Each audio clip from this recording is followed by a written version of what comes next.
everybody. Me and a little bit here, we are going to show you a couple tricks on main caps.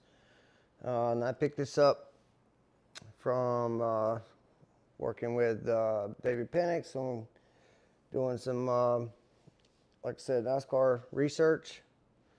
And I was so blessed to be around that guy. I'm going to show you a couple tricks you can do when you have a high output V8 of any make and model, or even a 4-cylinder for that matter, and you're in a situation where maybe you don't have the money for billet caps, maybe there's no time, maybe, I don't know, maybe you don't have the money to buy a main girdle for a small block Chevy or a small block Ford or Chrysler for that matter. I've done this trick on lots of engines when I'm really concerned about block rigidity and things moving around. So stay tuned, I'm going to show you what it is because it works very well. All right, here we go. Okay, we're here. This is a big block Chevy, and it's actually a it's what I'm going to stroke to a 434, and we got everything main studded, and I've got all the caps squared up and everything. It's not going to be a super high output engine by any means. I mean, it'll make well over 500, but again, it's just going to be a cruiser for this guy and a torque monster. Really, it's not going to be racing, drag racing, or circle track. So, but it's something I like to do because I just feel great about it, right? And that is making sure my main caps don't move. All right. Now, how do I do that? With this little trick right here. Everybody see that? That is a roll pin. Now, you can go to Harbor Freight and buy assortment of these things, and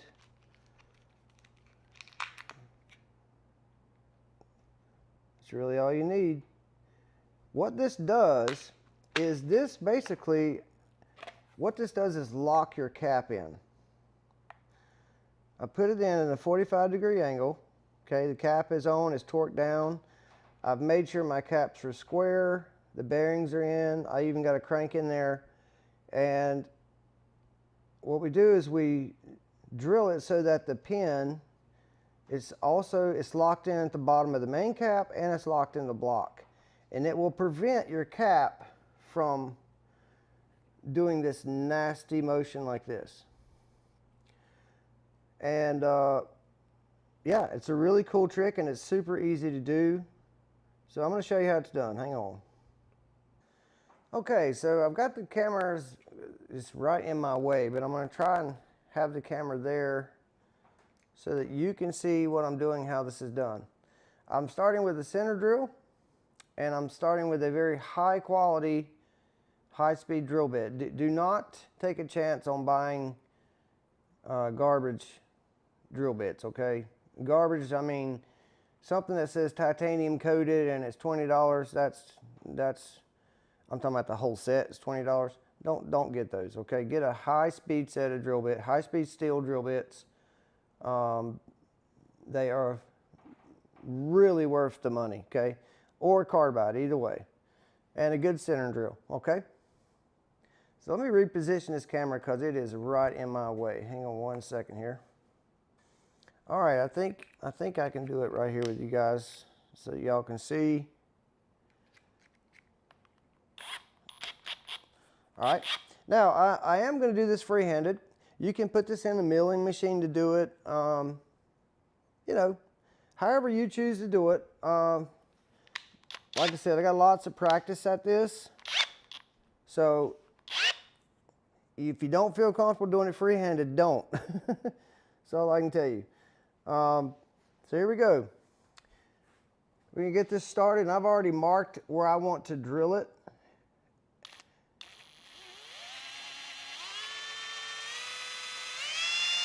And I'm just going to get into the the countersink part of the drill bit.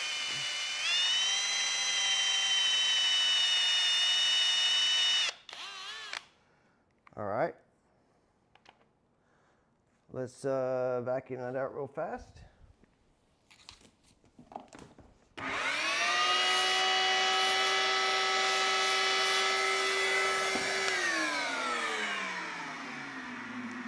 All right, so from here on, what we're going to do, this vacuum cleaner here, I'm going to put this right here for me, and you'll see in a second. I gotta have both my hands here for a moment. Put this right there, and we'll tape it in place.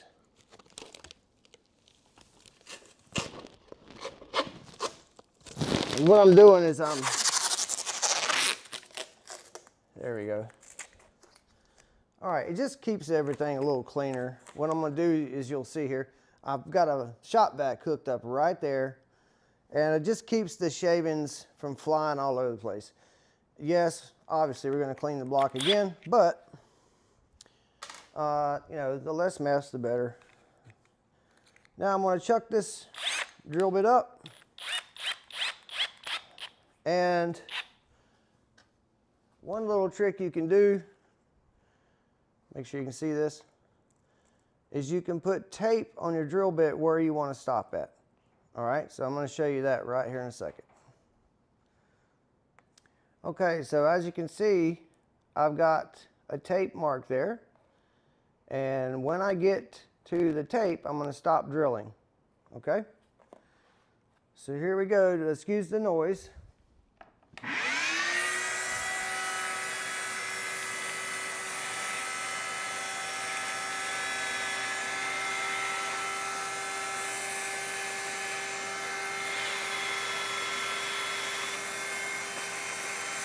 The vacuum cleaner is fighting me here.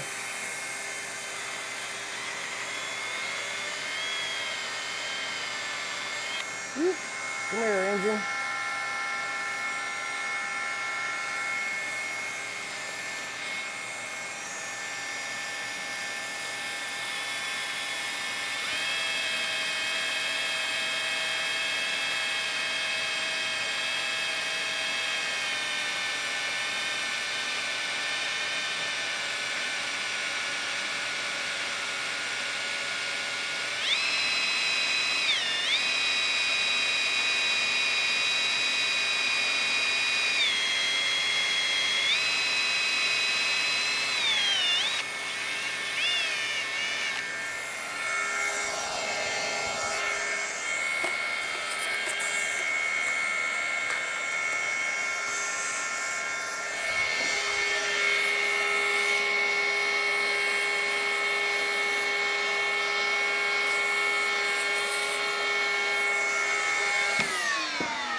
Okay, apologize for the noise there. Let's see, now, I'm gonna get me a little ball peen here. That fits nice and tight. And where did it go? Aha. This is called a hammer valve. It's just a junky valve.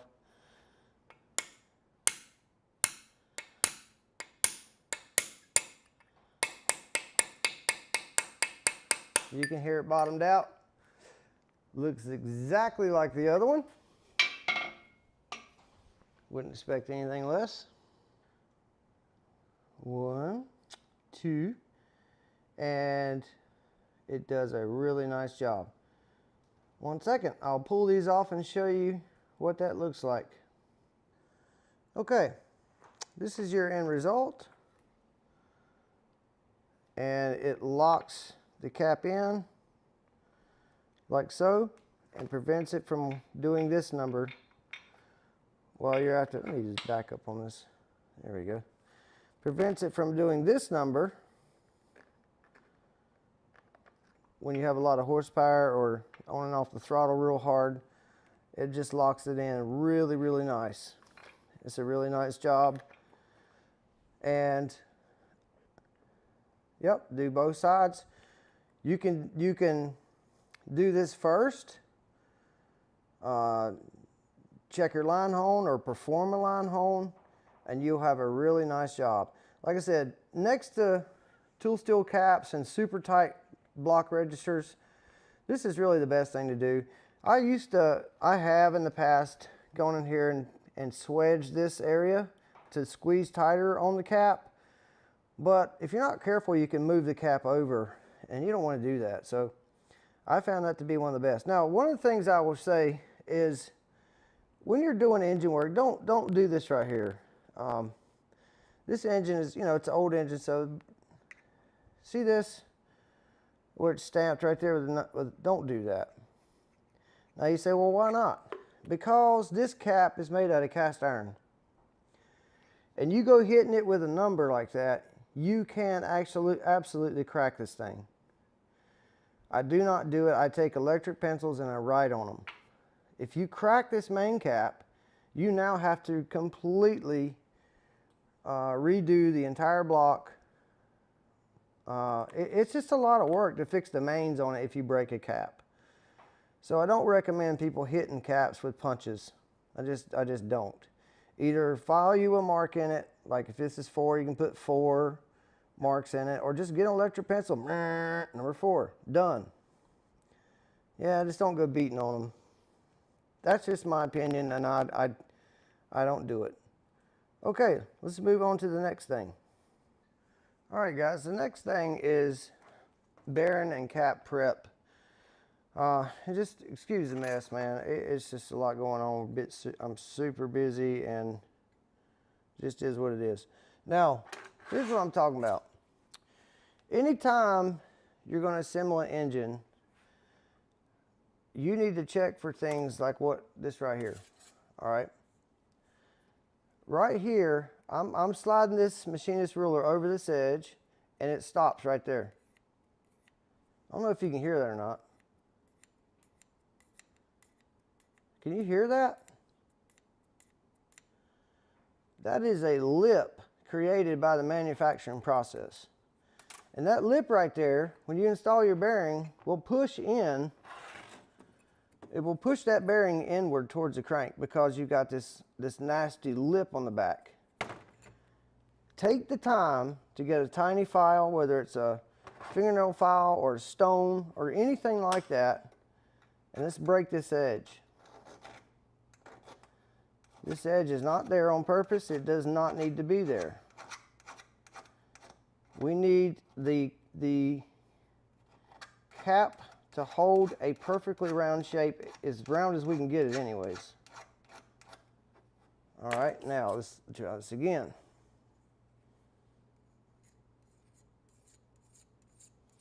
There we go. See, that's nothing there. That's really smooth. But I'm not done. Same thing on the top. Right here on the top, there's a bad lip right there on the top. I can't even, look, my fingernail is hung on it. Can you see that? It's literally hung on it. Right here on the top. So we're going to break that edge. I'm being extremely gentle right here.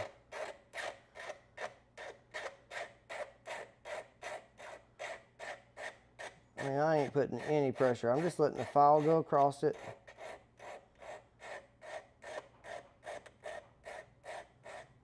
You say, well, do you put that kind of time in all your builds? Yes, I do. And trust me, guys, people aren't doing this. I take a lot of engines apart every year, and this stuff is not done. And it's probably because a lot of times you'll have people that just aren't, they've never been exposed to that level, and so they don't know any different. They don't know any better. But I'm giving it to you for free.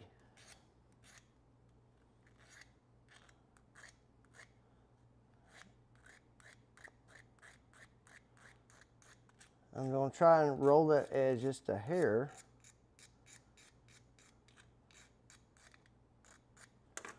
Okay, now you'll see, make sure you can see it in the camera, you'll see that this area here is still black color. This black from the hardening process. These are H bearings. I'm not taking off that. I'm not trying to interfere with my bearing crush. I'm taking off that bad edge where the machining process to making these has caused that really bad lip right there. And that will change my bearing clearance. It will push in on the edges. It'll push in like this. It can change my crush because that edge is hanging up. You know, it's making my bearing fit tighter than it's supposed to. All of that, okay? Now I'm gonna check both sides. This side feels pretty good. I'm just going to hit it with a file. See, yeah, see, I don't know if you can see. Let me move this camera just a wee bit here.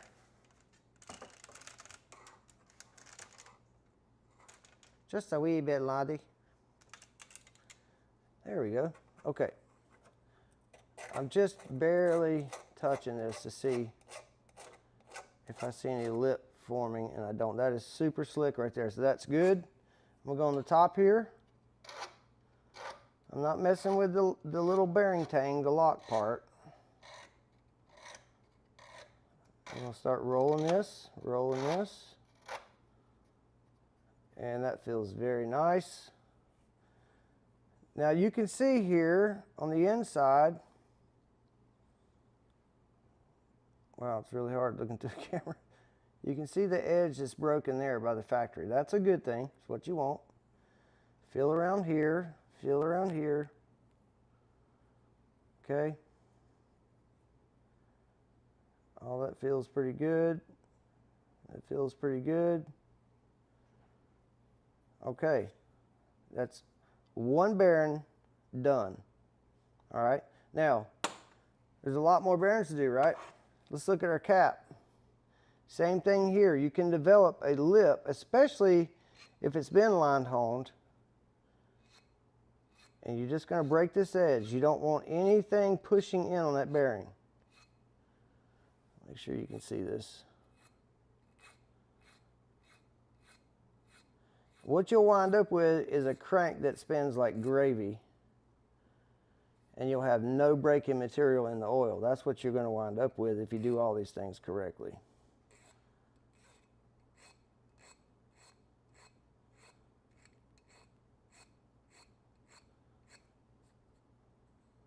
Okay, I also go and I do all my sides.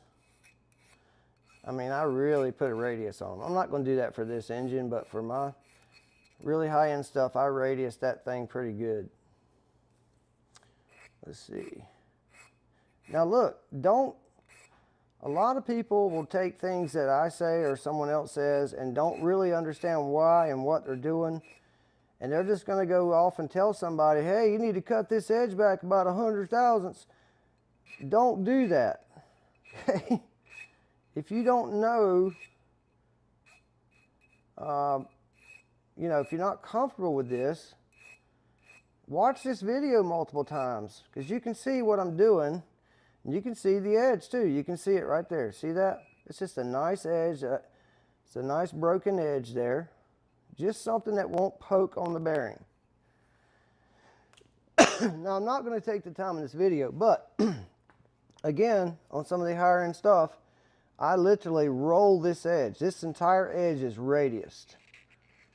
I've got one, I've got several, but I've got several that I need to do like that are high end stuff that I'm going to be showing later. And I'll show you how that looks. It looks, man, it looks good. And it puts a lot of strength in the cap too. That's the reason I do it. You know, any kind of radius versus a sharp edge, radius is 1,000,000 times better. So that's why we do it. All right, that's where I drilled the one side there. So make sure no burrs there. And of course, everything's good. There's not. Okay, so let's close out here. All right, so I'm probably going to make 1 or 2 more videos, and then I'm going to have to maybe I'm going to have to stop for a little bit just because it's making videos is putting me so far behind. You know, and this only literally took me, I don't know, 15 or 20 minutes to show the video. It's the loading it and trying to edit it, and I got so much work to do because we got racing starting up in a couple weeks. and I'm still not getting all the parts I need. So anyways, this is part of it. It's always like this every year, YouTube or no YouTube. Since COVID, it's been a million times worse. I used to call comp and get a custom made grind to my door in 4 days. Not anymore. But since COVID, everybody knows the whole world's changed. I don't know, people didn't go back to work or people don't shelf stock anything. I don't know what the deal is, but I sure wish they would get back to how it was about 5 or 6 years ago. Anyways, guys, thanks for watching. Please subscribe, and again, leave a comment. I'm sure, I get in a hurry because I'm trying to make a video, so probably left something out. Now, on the bearings, you want to do them all that way. You check your cam bearings, you check your rod bearings especially. All the bearings, any kind of housing bore, any kind of fixture, you make sure that thing is burr-free, nice and smooth, same on the bearings, and your engines will go together a whole lot better, okay? Thanks for watching, guys. Talk to you later. Oh, I wanted to throw this in. Just saw the video where Charlie is now part of the PowerTech 10 and Andy Wood Unity Motorsports and Salter Racing Engines Alliance. So Charlie is officially in that, and I'm so glad. Charlie is a very cool guy, and Charlie contacted me when I agreed to do the engine for the challenge, and he's like, "Man, I want to help. I'm like, Charlie, you can ask Charlie. I was stressed out. I'm like, I got so much to do, man. I'm working on the cylinder heads for someone else right now, and blah, blah, blah. And I sound like a whiny little baby. And Charlie's like, let me help you. So I've been working the heads and mailing them to Charlie because my flow bench is destroyed. So Charlie's been flow testing them, calling me back. We've been going over numbers over the phone. I've been making changes, sending them back to Charlie, flow test this, flow test that. And Charlie's like, yeah, this, yeah, that. And then also Charlie has been doing some work himself and just been a huge help to me. Thank you so much, Charlie. I wish you lived closer because I'd hire you tomorrow. But I can't afford you, man. You're too expensive. Charlie makes good money, y'all. But yeah, man, great guy.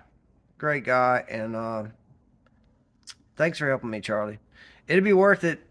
And I did see the people saying the Mopar is going to win. He might, man. He might. He's got a really good top end, you know. And heck, who knows? Greg could make us all look bad. So we'll see. But I enjoy this kind of stuff so much. I want to beat the pants off of everybody. And then after it's over, I want to go, oh, okay, how did we get this? How did you get that? What did you do? So I love it, man. It's great. You get to actually not just say what you do, but you actually put it out there and test what you do. You know, we have engines racing every week. It's not about, you know, my stuff's out there being ran. And, you know, proof's in the pudding, right? So, Charlie, you've been a great help to me. I super appreciate it. Yeah, man. Just glad you're on the team. And, see you guys later.